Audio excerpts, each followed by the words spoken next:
WhatsApp guys, সবার কি অবস্থা? হাজির হয়ে গেলাম দীপ্ত টিভির নিবেদিত মাসুফির জন্য নাটকের 1063তম পর্ব কবে প্রচারিত হবে এবং এই পর্বে কী সব ঘটতে চলছে তার অগ্রিম খবর নিয়ে। এই পর্বটি কেউ মিস করবে না, কারণ এই পর্বে আপনারা দেখতে পারবেন মন্ডার অবস্থা খুবই মুমূর্ষু দেখা যাবে। আপনাদের কি মনে হচ্ছে মন্ডা কি বেঁচে আছে নাকি মরে গেছে? অলরাইট, আজকের ভিডিওতে জানিয়ে দেওয়া হবে মন্ডা বেঁচে আছে কিনা মরে গেছে, মন্ডাকে মনি খুঁজে পাবে কিনা।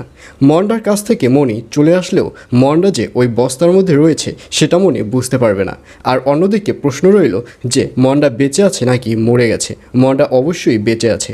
মন্ডা যদি বেঁচে না থাকে তাহলে ওই বস্তার মধ্যে নড়াচড়া করতো না, অর্থাৎ মন্ডাকে মেরে বস্তার মধ্যে ঢুকিয়ে রেখেছে কিন্তু পুরোপুরি মারতে পারেনি। এবং এক পর্যায়ে মনি যখন বাড়িতে যাবে তখন বাড়িতে গিয়ে ওই যে বোবা মহিলাটি রয়েছে তার কাছে জিজ্ঞেস করবে তার ভাই কোথায় গেছে। তখন সে বলবে তোমার ভাই তো তোমাকে আনবার জন্য গঞ্জে গিয়েছে। কিন্তু মনি বলবে কই, আমি তো ভাইকে কোথাও দেখলাম না। এই বলে মনি যে চেনটি কুড়িয়ে পেয়েছিল ওইটি সেই বোবা মহিলার হাতে দিবে, বলবে এই চেনটি আমি পেয়েছি। আর ওই চেন দেখে বোবা মহিলা বলবে এই চেনটি তো তোমার ভাই তোমার জন্য বানিয়েছে।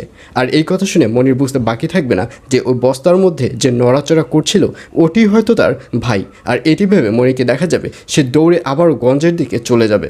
আর অন্যদিকে দিলার বেগমকে দেখা যাবে সে চেম্বারে বসে এবার দাদাভাইকে সাজেশন দেবে, অর্থাৎ রুনার সামনে বসে কি কি প্রশ্ন করতে হবে এবং কি কি উত্তর দিতে হবে। এবং এক পর্যায়ে দাদাভাইকে শিখাবে যে প্রত্যেকটা মানুষই বেঁচে থাকার জন্য স্বপ্ন দেখা প্রয়োজন, স্বপ্ন দেখার মূল্য অপরিসীম। আর এই কথা শুনে দাদাভাই বলবে আমি জেলখানায় বসে ঠিকমতো ঘুমোতে পারিনি, স্বপ্ন কীভাবে দেখব। অর্থাৎ দিলার বেগম যে কয়টা সাজেশন দিবে একটা সাজেশনও দাদাভাইকে গায়ে লাগাতে দেখা যাবে না, দাদাভাই তার মতোই করে কথা বলতে থাকবে। আর অন্যদিকে আয়ানকে দেখা যাবে সেবার পুরোটাই পরিবর্তন হয়ে যাবে। যে আয়ান এক মুহূর্ত মনি যদি চোখের আড়াল হয় তাহলে মনিকে খোঁজার জন্য অস্থির হয়ে পড়ে, সেই আয়ান এবার মনির খোঁজ নেবে না। আয়ান মনির সেই চিঠিটা পাওয়ার সত্ত্বেও সে এবার মনিকে গ্রামে আনতে চাইবে না।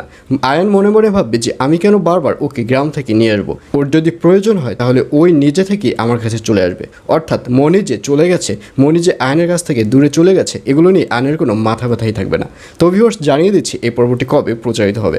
মাসুফির জন্য নাটকের 1063তম পর্ব প্রচারিত হবে আগামীকাল 16 তারিখ, অর্থাৎ 16 তারিখ শনিবার রাত 9টা 30 মিনিটে শুধুমাত্র দীপ্ত টিভি ইউটিউব চ্যানেলে।